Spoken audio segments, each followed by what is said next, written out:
And sadhana is a Sanskrit word, as many words that are in the English language these days, directly or indirectly. And it really means a kind of practice that's going towards a goal. And of course, success is something that one should look at very carefully and see, what does it mean for me? What does success mean?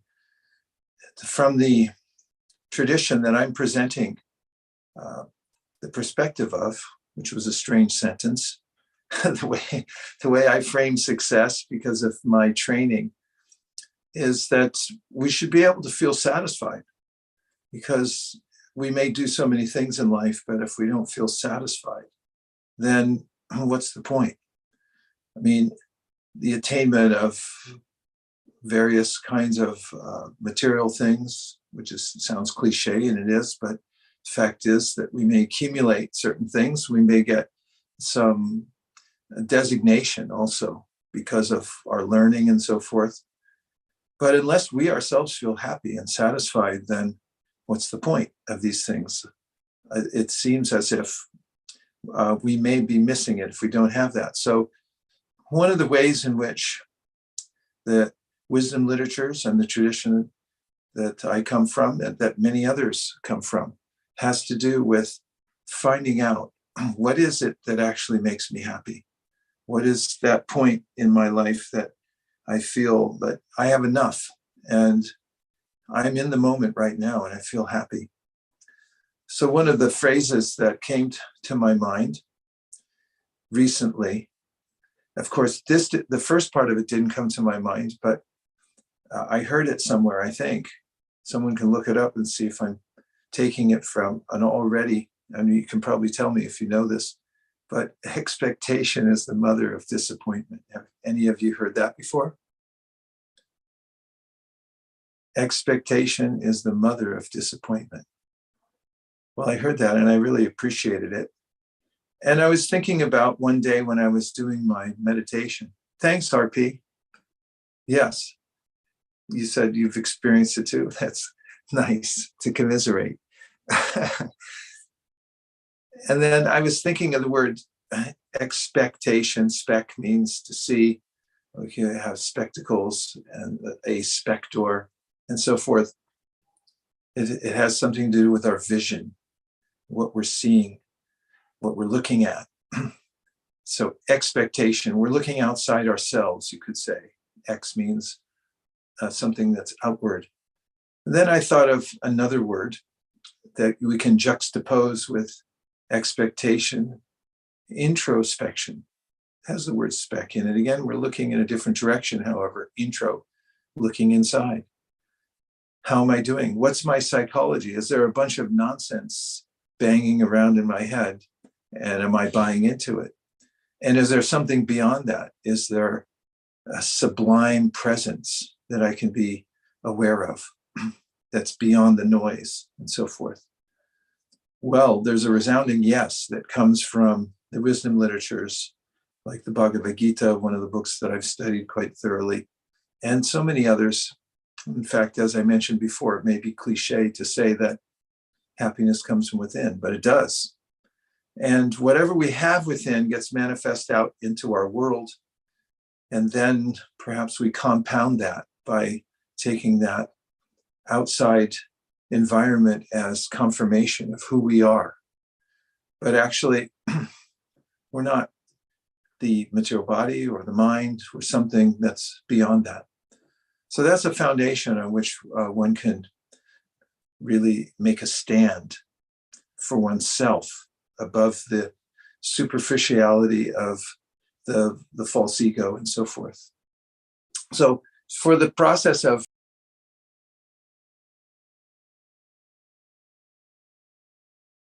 You went on mute.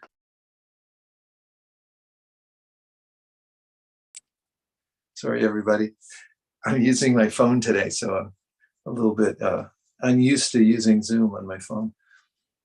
So there is a process called sadhana, and it leads to that kind of success where we feel happy and we feel satisfied. And even if somebody gets that feeling even for a second, amidst the ocean of disappointment that we may feel from moment to moment, because I expect so much from my environment, and it either delivers and then changes, and then I feel even worse, or it doesn't deliver at all. I'm not sure which is worse. So there's something beyond that. That's experiencing the nectar of our own consciousness and being in the present. That's one aspect. And also realizing that everything in the universe is in perfect order. There's not one leaf that's out of order. Everything has an equal and opposite reaction to it. In fact, the whole universe is designed like that. And that's a comfort to those who are looking inwardly, because when we look inwardly, we might look at our own integrity as a source of our strength. That I know I'm good for it. I know I have nothing to hide. Recently, in traveling internationally, I became aware more of the international customs. And I know a lot of people have trepidation about going through customs because they might bring something that they're not supposed to. And that could just be fruits or other kinds of produce, especially in America, especially in California. They're very strict about it. They have dogs waiting. Little beagle here in San Francisco. I've seen dogs at Heathrow Airport in London, and they sniff. They're so adept at picking up smells that they can smell if you got a tomato somewhere in your bag. And what we carry inside us, we may know it's contraband. And some people, actually, they carry even things that are highly illegal. They try to go through customs and they get arrested and they go to jail for 5-10 years. And I was thinking about that and how, well, why risk it? And also, why risk carrying things in our own hearts and minds that we know are counterproductive? So success sadhana has so much to do with winnowing out, a word I like, it's like getting rid of the stuff you don't need, the kinds of desires, expectations, false expectations that I might have. And especially, and I'm going to talk about this today in a little more depth, the feeling of entitlement. This has become a big thing for me, realizing that it's my sense of entitlement, meaning that I think I deserve something, that holds back the flow of gratitude in my life. If I think I deserve it, then how could I ever be grateful for it? I'm giving away a lot of the slides here, aren't I, JM? So that's what we're going to go into. And if any of you want to discuss that as we're going through this, it'll be really fun for me. Just think of me all the way here in Tampa, Florida. I'm on my little phone here, and I can't see all of you like the way I usually do. I'm afraid to touch the screen because I just did that and put myself on mute. So if you help guide me by speaking up from time to time or putting in comments, a little extra today, it really helped me out from feeling this kind of isolation. Would that be all right? Humble request. Thank you, whoever put their thumbs up. Tulsi says, nice to have you, see you back. Hey, thank you. I'm getting a lot of love now. Okay, thank you. All right, so let's start just by seeing what it's like to, instead of looking outside ourselves, listening from outside, let's try to look a little more inward. So why don't we try what we've done before and just sit up a little straighter than you were a minute ago or a second ago, and close your eyes. And then relax, but keep an alert mind and bring your awareness to your breath. And just take the luxury of breathing a little bit here, because it is a luxury. In fact, someone is hosting me here in the home of the very nice people I'm staying with. They just fed us lunch. And I like black peppers. They gave some pepper, and I was saying how at one period in history, it was as valuable as gold is now, because it was so rare and valuable. But you think about your breath.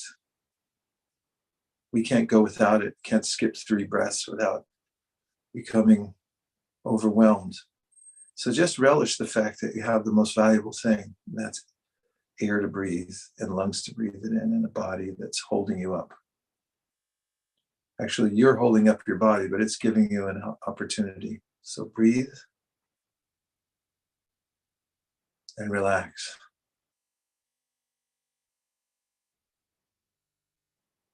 And when you inhale, just feel that you're bringing in the energy that's sustaining you. And when you exhale, you're getting rid of all the toxins in your body and in your mind as well. Let them all just flow out and transform into some other kind of energy somewhere else. Keep doing that. And feel that you are centered.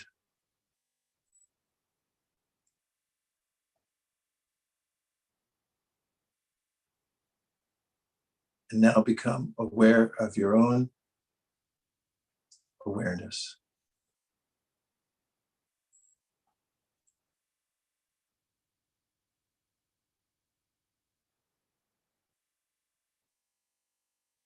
It's like a light.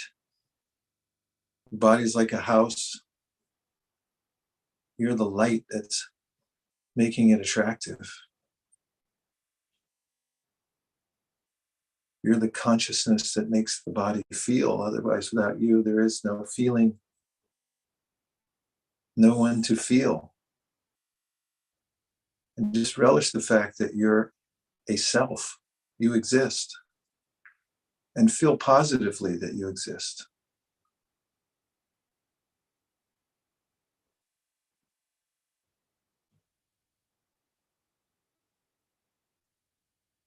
And now, as we're appreciating the view of our reality,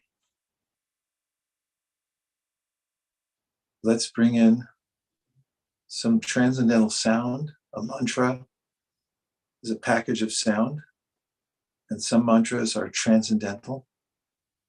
They allow us to transcend, to rise above the material nature. So I'll say today a 2-syllable mantra, R-A-M-A, Rama. I'll say it 5 times, and then you can follow with me behind muted mics. And this Rama is the source of all spiritual happiness. Rama.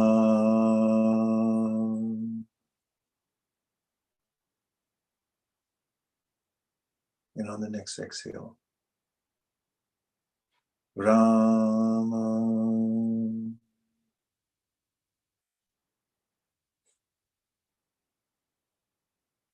Rama.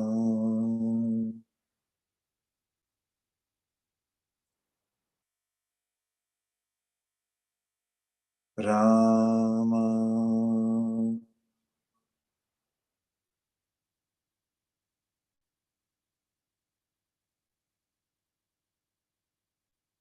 Rama.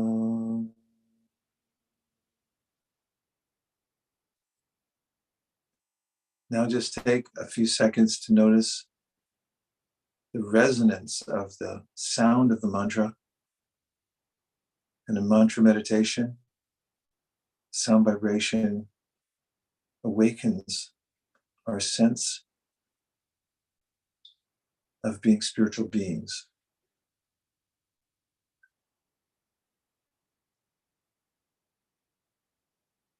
And bring your attention back to your breath.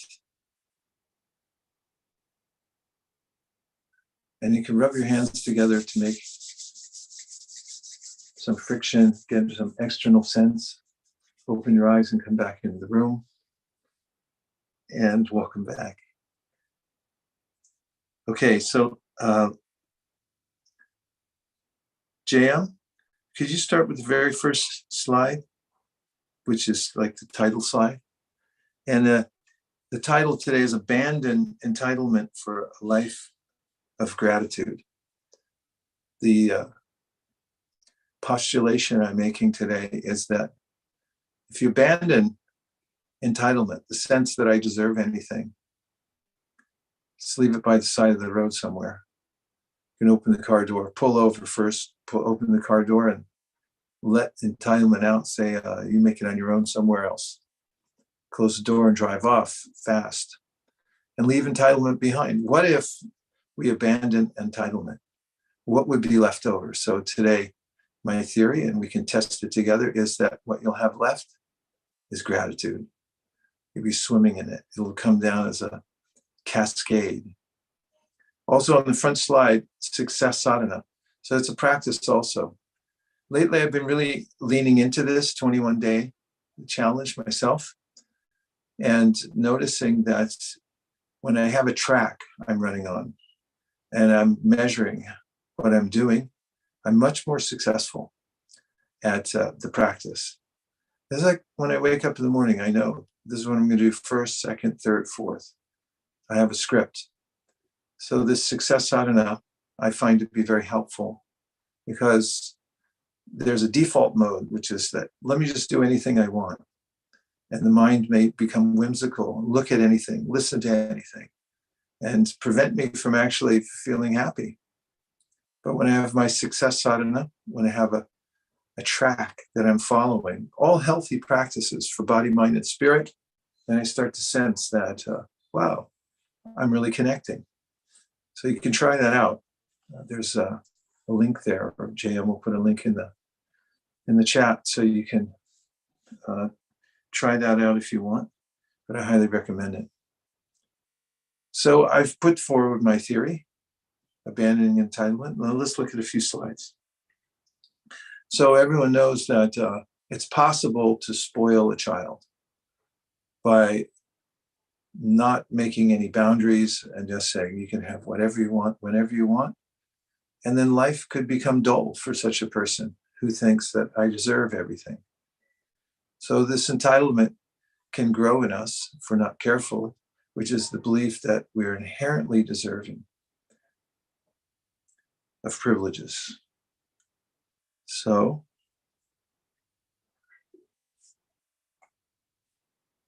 my theory, and I love the picture here in the next slide, which is that you can't be grateful for people or things that you think you deserve. So if you deserved it, I just like, of course I'd have it. Of course you got to give it to me. I have to have it. Then how could I feel grateful for it? Because once I get it, I say, yeah, I'm supposed to have this anyway. But if I take it as a great privilege to get whatever I get, if I live from that side, and I'm always careful to consider that I don't really deserve anything. This is a principle called akinchana, which is that I came into the world with nothing. I'm leaving with nothing. Well, I'm here. Oh, what do I get? And what do I deserve? So, or I should say it a little more clearly, and that is, while I'm in this world, things come to me, things come and go. So if I label them things that I deserve, then it makes me invulnerable to gratitude. Gratitude will not enter into my mind. So I'd like to hear just what you think so far of the theory. If you have a sense of what I'm talking about, that when you feel entitled, that you feel you deserve something, then when it comes, you may not feel gratitude for it. On the other hand, if you feel that everything that I get in my life is a gift, and that although I feel undeserving, it still came to me anyway, what if I lived like that?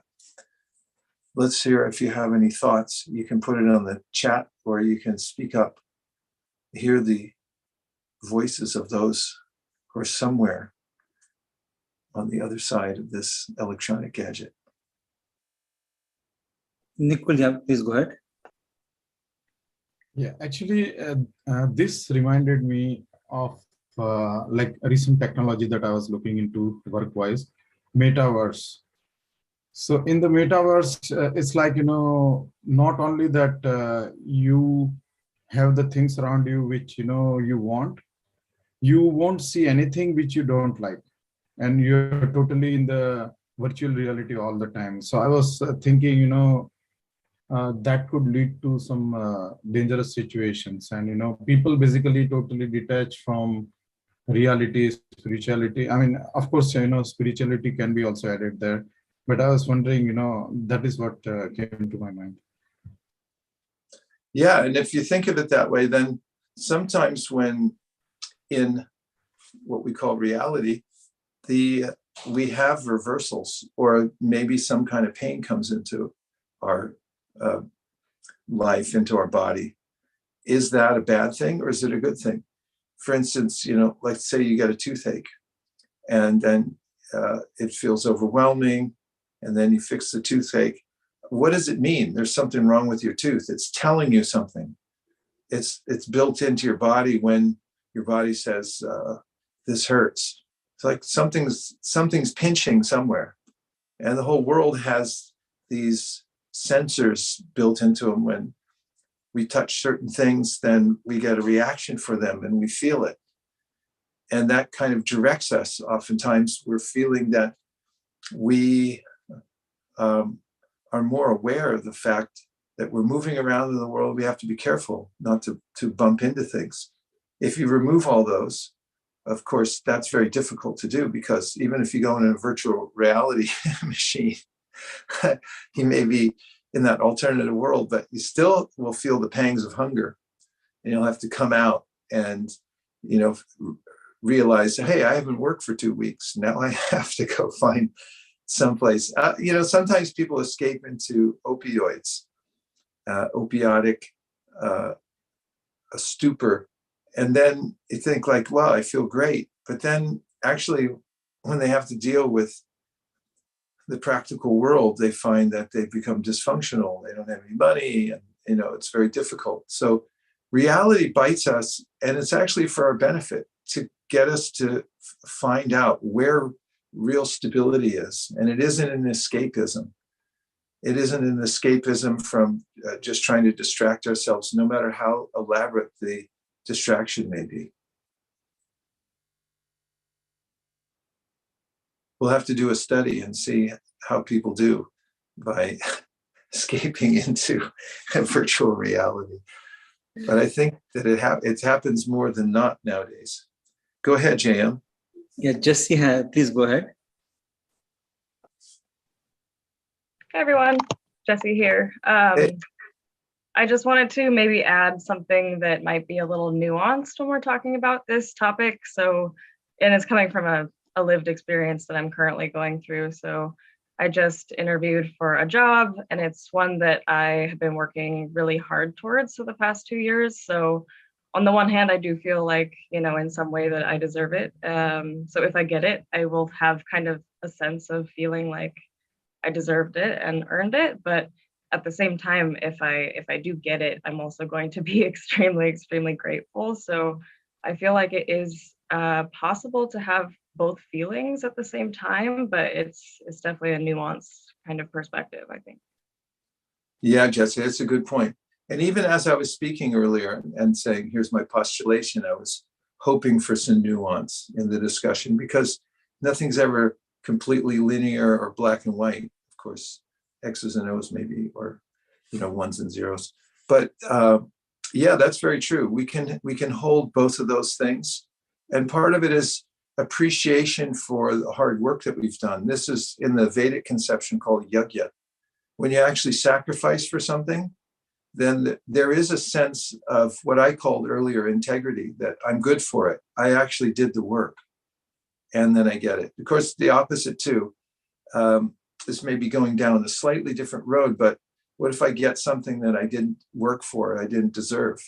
I mean, there's empirical evidence that people, for instance, who win the lottery at different levels don't feel satisfied by it, because they have this gnawing sense that, well, I didn't really deserve this, I just won it. And most of the people around them also react that way. There's a sociological reaction where people say, hey, why did you get it? You're just, it was just dumb luck, was the way people look at it oftentimes. And then the person becomes miserable.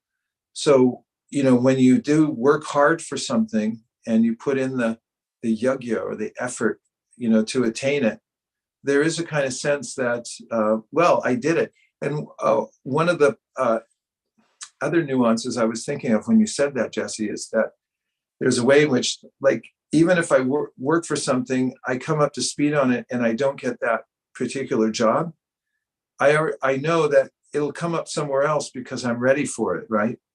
Like Louis Pasteur said once, I really appreciated it. He said that great discoveries come only under the prepared mind. So it's like you made yourself ready for something, it's going to come into your life at a certain time because you're there, even if it's not the immediate thing that you did. So integrity always wins.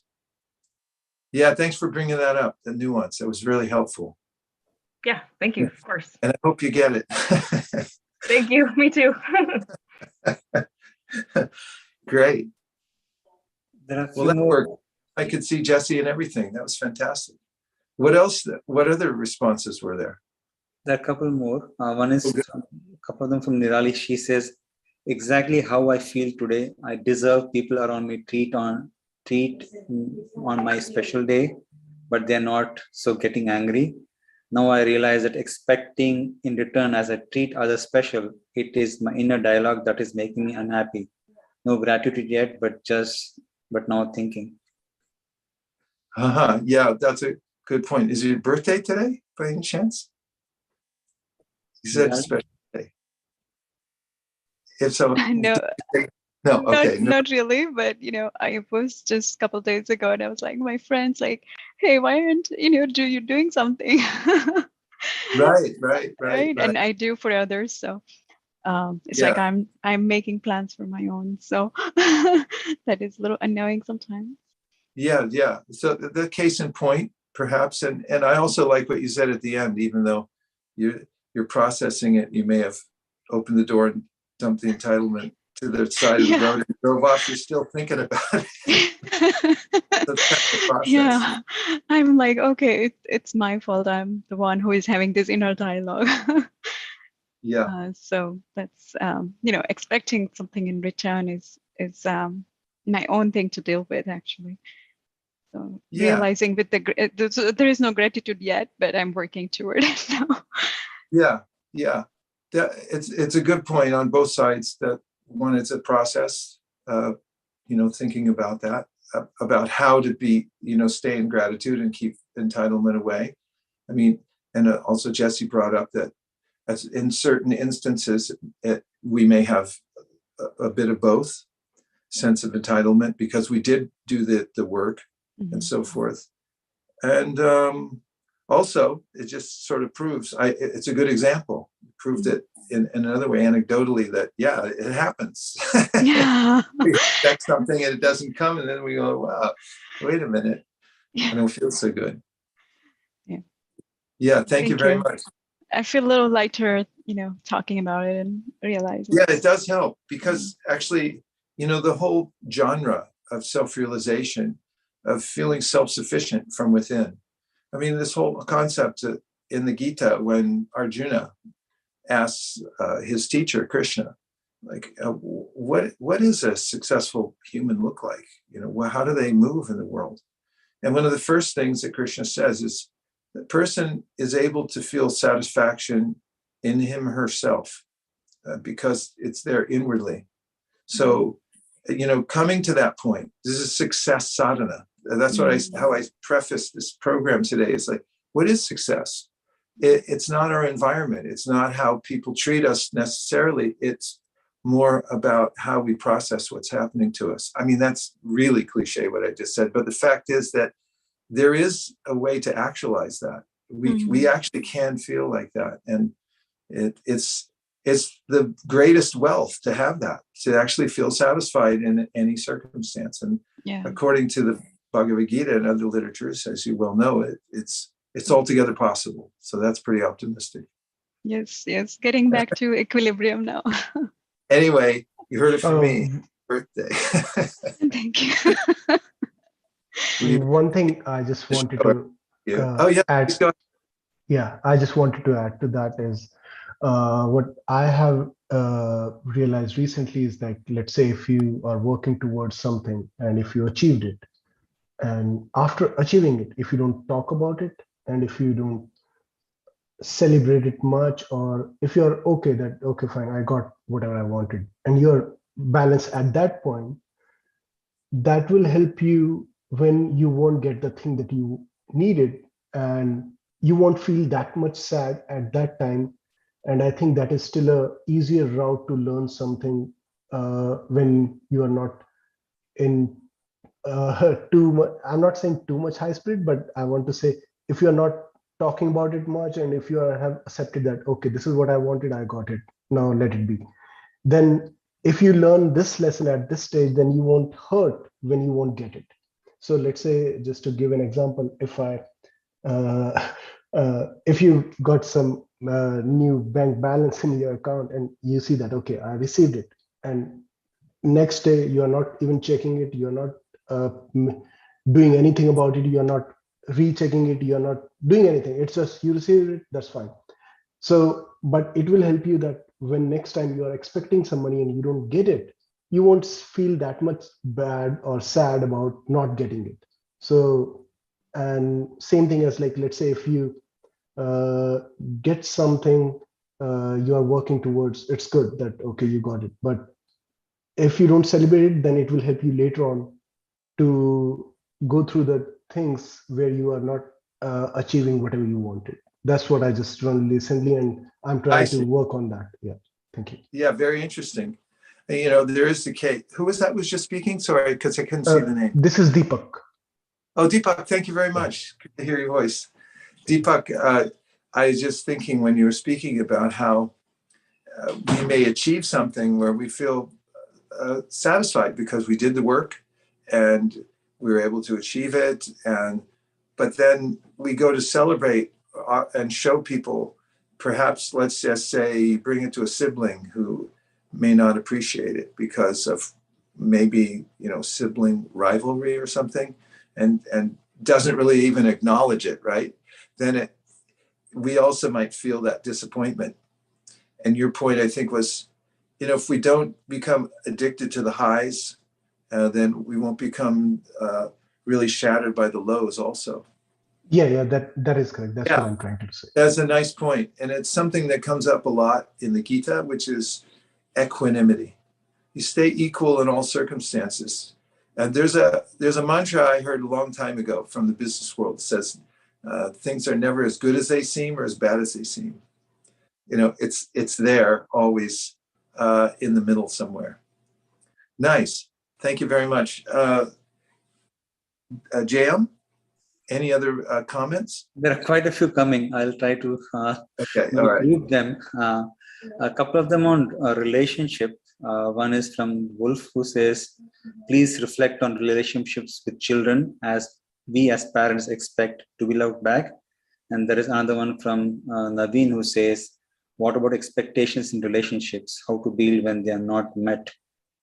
And maybe there is one extension. Well, that kind of relates, right? Those two things. Those two things are fairly related, right? Related, kind of, yeah. One is specific to children, other I think is general. But in both the cases, if expectations are not met in relationship, how to deal with them. And there is one more which is extension, but maybe let's take these two one together. Yeah, that's a hard one. As well, with anyone, you know, as far as expectations in a relationship, relationships are based on mutual feelings of trust and also some kind of reciprocation. Generally, when there's not reciprocation after a long enough time, one or the other party will not stay in the relationship. They don't last unless there is reciprocation of some kind. And perhaps rightly so, in some cases, somebody's not able to offer reciprocation. And in the case of children, it's helpful to have a larger vision to see where kids are at developmentally, how much are they able to reciprocate at certain ages, and also, and that goes for, and that would mean also, not that would mean, but what it means is that we can also appreciate other kinds of reciprocation that may not be overt.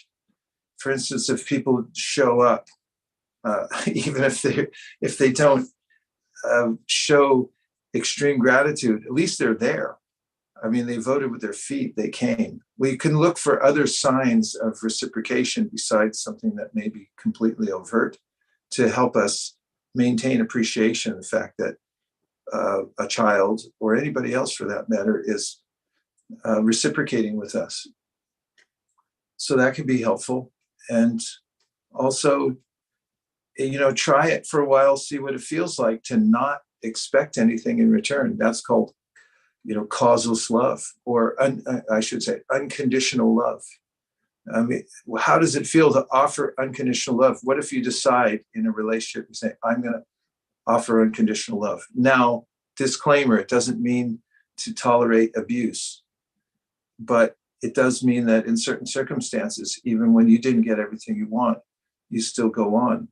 And at least that's something to experiment, to try to see how that works, because we may also get much more from that than we do from expecting that, I'm going to get complete reciprocation in a relationship.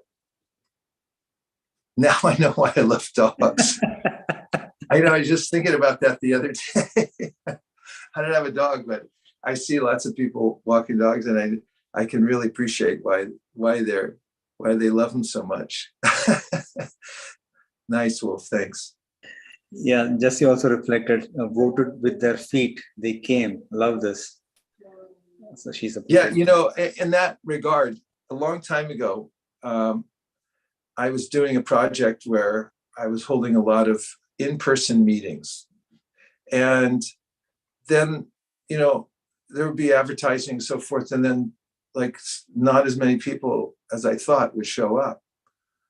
And so I had a mentor at the time, and he said, no, you only just appreciate the people who walked in the door.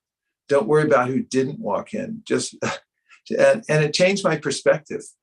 He didn't say invite 100 people and 2 come. He's like, where's the 98? That can weigh pretty heavily on your mind. Where are the 98? But if you say, wow, look at these 2 people. They actually came here. They're here now. And you just, pour in your appreciation to that concept, then it changes everything. And actually, you never know what's going to happen when you do that, except that it'll be expansive in a good way. There is an extension question from Aditi. What's the best way to feel self-satisfied consistently every day? That is a matter of self-realization, because what causes dissatisfaction, according to the, I'm smiling too because I saw Wolf's thing. Did you serve food at the event? And I have a story about that actually. But what causes satisfaction? It's not a cause. It's something we are. We are naturally satisfied as spiritual beings, as entities. But when we become absorbed in what we're not, that's when we experience dissatisfaction. So it's described in a Sanskrit teaching from a book called Srimad Bhagavatam, that as soon as you lose the conception of yourself, then you go into this other virtual reality where you just feel fear and anxiety because you're not seeing reality. The reality is that we're always present, we always have been, and we always will be. That means we never die. So death is, and the idea of non-existence or loss of any kind, that I'm going to lose something, it's gripping, and it's always there when I lose conscious awareness of myself.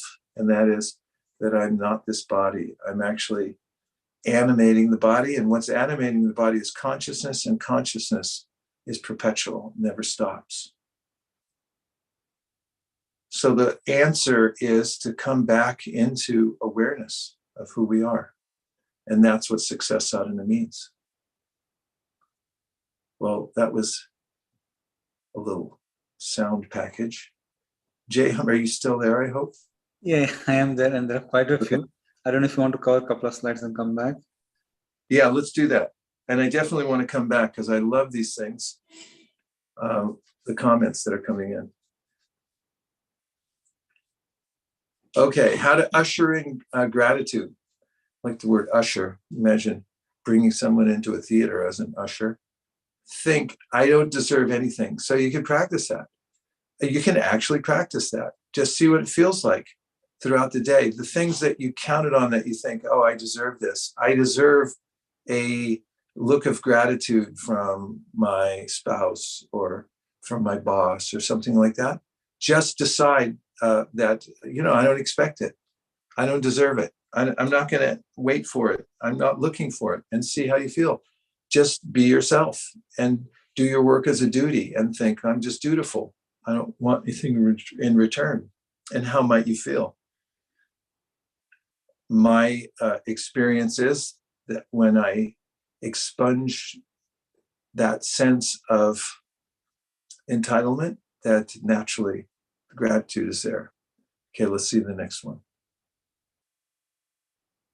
Expectation is the mother of disappointment.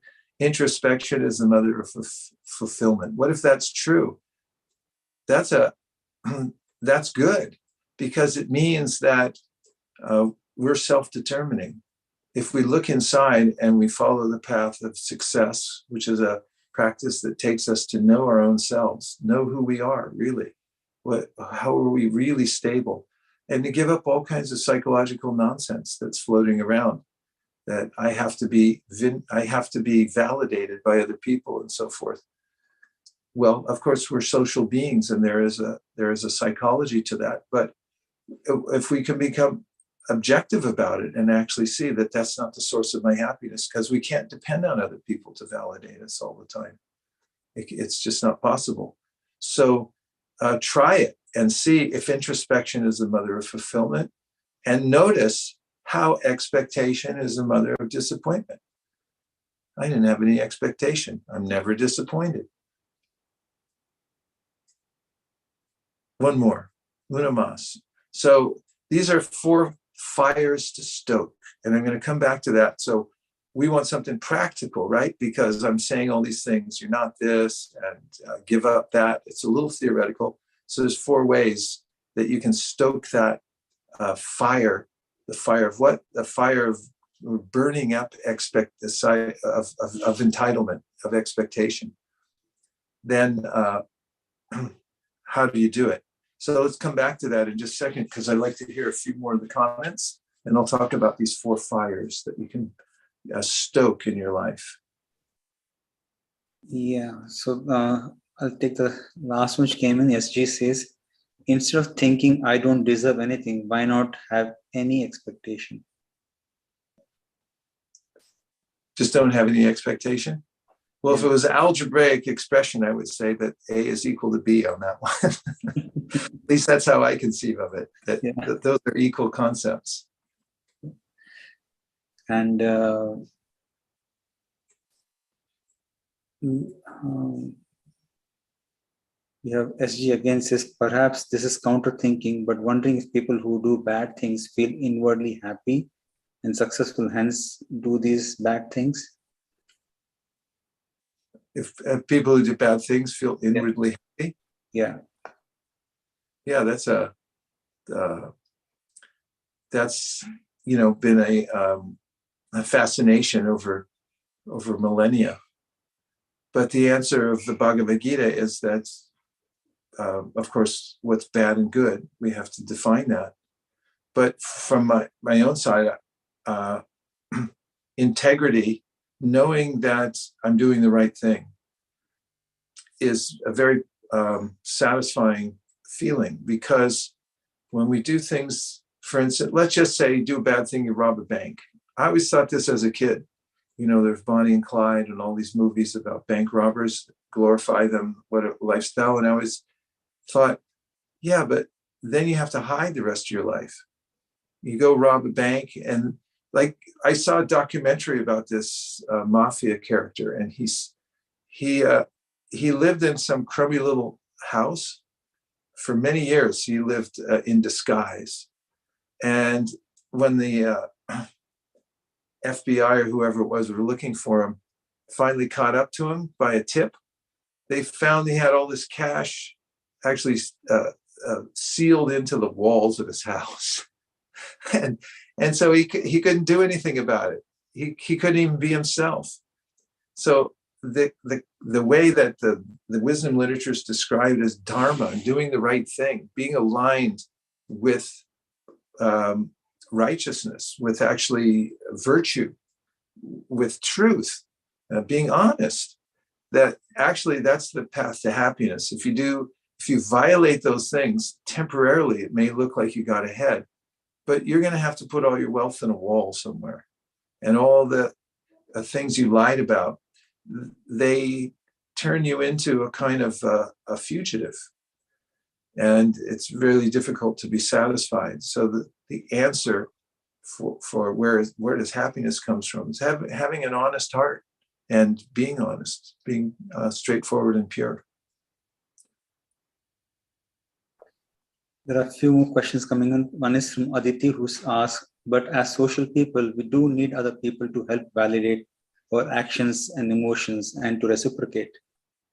Yeah, I'm glad you brought that up because one of the points that one of the Bhakti Yoga teachings brings is associate with people who actually are like-minded and who are also high-minded, because they can actually properly reciprocate what you're doing. And I agree with you, and I think I mentioned it earlier.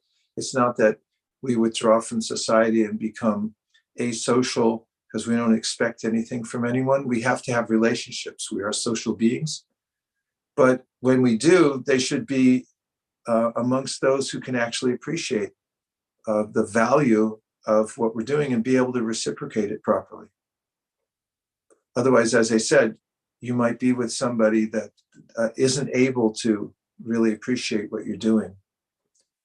And then it doesn't matter what you do, what you accomplish, they won't be able to reciprocate properly.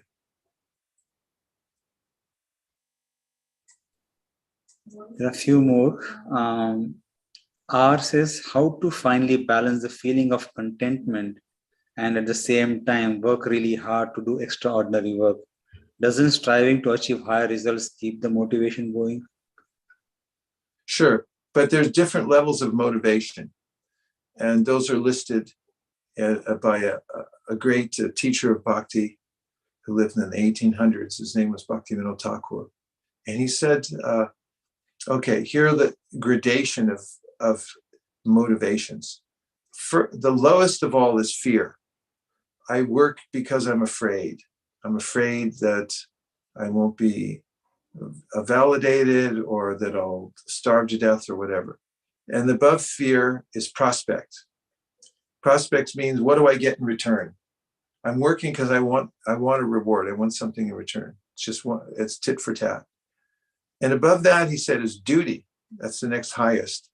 I'm doing it out of duty. If you've ever done anything out of duty, it's highly respected, in fact. I mean, even I flew here to Tampa yesterday on United Airlines, so they have a policy. They let on the military. If you're active military, you board before others. Why? Because there's a sense, they're doing a duty. They're putting themselves in harm's way. If somebody enlists and says, I'm going to fight for a cause, whatever that cause might be, out of duty, then people, they hold them in higher esteem. And if their motivation was, I want to get paid for this. And then the highest motivation, he says, is love. It's all encompassing. And you might get to that point of unmotivated. It's called unmotivated. The motivation is love. I'm doing it because I completely love and trust the person that I'm doing it for. And that is the highest motivation and the most absorbing, he says. So it's not that we become dead stones by this, but we actually realize a higher type of motivation for doing it. And in the higher types of motivation, as Krishna mentions in the Bhagavad Gita, there's a way in which a person's steadier in his or her work. When you're doing your duty, you're not overcome by so-called ups and downs because you're not in it for yourself. It's down right now. Oh, I'm so disappointed. No, I do my duty whether I'm up or I'm down because I'm doing it for a higher cause. There are a few more. There are quite a few. I'll try to cover as much as I can. The next one is how to deal with people who can't reciprocate well. Well, it's helpful if you want to stay in the relationship. It's helpful if you teach them how to do it, and sometimes that takes outside help. There are people who are experts in guiding relationships. That's what they study. That's what they counsel for. And if you're in a relationship where somebody doesn't know how to reciprocate properly, but they're willing to stay in the relationship, sometimes it helps to go and get some guidance from somebody who's really an expert. And I've seen this work, that people go there and it turns out that the person was sincere, but they just didn't have the tools to do it. They didn't know how to reciprocate because they might have grown up in an environment where they didn't learn how to do it. They didn't get it from their parents or their siblings. That's possible. It happens. And so, however, I mean, if this person's not willing to talk about it and doesn't want to change, then some relationships we move on from. Of course, I just gave a kind of a black and white in the time that I have right now, but it's a big topic, but it's important to work on relationships. They don't just happen by themselves perfectly. You have to really lean into them to make them work properly. Yeah, there are a few more, quite a few actually. I'll just cover a couple of them. One was that was Swapna who asked the question. The next one is from Aditi again, who says it's very hard to not to have expectations and would like some daily practice to reduce expectations. Well, work out of a sense of service. So when I work for service, I do have expectations. I want to reach a particular goal, but it's different. It's like it doesn't have the same effect as if I'm in it for myself. And this is one of the main points, is that if you're working out of duty, if you're working out of service, then you know what comes or what doesn't come, it doesn't affect you as much. I gave the example of a bank teller. Bank teller may get $1 million one day, and thank you, Soumya. See you soon. And the bank teller may get $1 the next day, but he or she is not concerned because it's just the work that he or she is doing. There are quite a few coming in. Do you want to cover the last slide, or should I? Yes, I'll cover the last slide, and let's see if I can cover it quickly and answer any of the last questions. Okay, fire of bhajan, fire of knowledge, fire of desire, fire of daily practice. These are 5 fires to stoke, to really feel happy in life and to burn up this idea of entitlement, to work on ourselves. So the fire of bhajan, bhajan means the kind of spiritual practice that you're doing. So it's important to have a practice to do every day to work on yourself. Just like if you're trying to get in shape physically, you got to have something, you got to have a routine, because if you don't have a routine, like something to walk every day, or move besides just getting up and down from a chair, your body will calcify in many different ways. The joints will get inflamed. Everything just implodes eventually. It has to be developed. So similarly, our spiritual practice, if we have a track that we're working on every day, working on ourselves, trying to bring in spiritual energy through sound, especially into our lives, that's a fire called bhajan. And so we have to have that. And then next one, yeah, we can look at the slide. That way I'll remember what I said. The next one, after the fire of bhajan, we also have to have the fire of knowledge. We have to have knowledge. Humans love knowledge. They have to have it. It's part of our nature. That's why, look at behind JM, he's got books. And if you look at any of the people, like during the pandemic, I noticed practically everyone who came on any show anywhere in the world, they all had books behind them. And if they didn't, then they put up one of those virtual realities that showed that they did. So we as humans, we crave knowledge. So get the best kind of knowledge that you possibly can, and you got to take it every day. Otherwise, you get overwhelmed by the noise that comes into the world. Don't take just random information in. Take very well thought out knowledge that's meant to improve you. So the fire of knowledge is very important. Keep it burning, stoke it. The next one, JM? Fire of desire. Yeah, the fire of desire. Keep your desire strong. I call it a house on fire desire. If you want to get anything, you have to stoke the fire of desire. Remember why you wanted it in the first place. What brought you here? Why are you going for it? And remember that why it's worth it to do it. Because without desire, you don't get anything. You can't move forward towards any goal. And finally, fire of daily practice. The fire of daily practice. It's so potent to have a daily practice. My teacher used to say, drops a day, wear the stone away. And so if you let the fire go down and it goes out, it's really hard to start again. But if you keep it going somehow or other every day, then it turns into a blaze at some point, and you can really go at a quantum pace in your life, in whatever practice you're doing, especially spiritual practice. Okay, Jam, that brings us to 358. And are you want to pick one or two more before we leave? Sure. This one is from Shamala. She asks, when a characteristic such as entitlement in another person really disturbs us, does that mean we have that trait in ourselves? Usually it means that when I see something that I despise in someone else, it's a reflection of myself. A friend of mine who's wise, I think, once said, your mate is your mirror.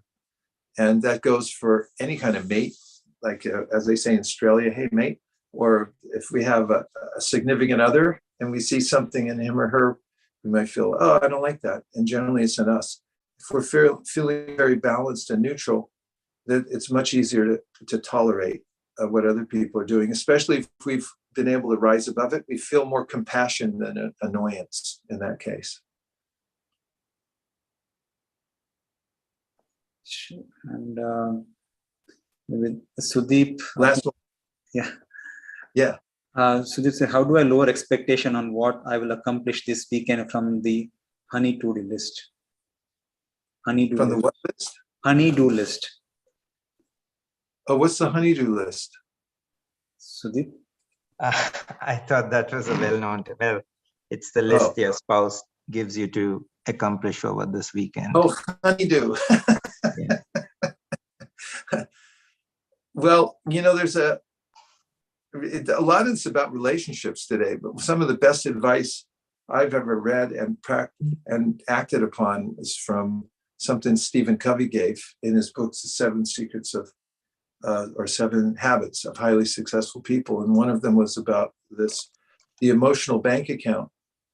When there's when you have a relationship like that, then when you do something for someone, especially preemptively, it puts a deposit in the bank account of their heart emotionally.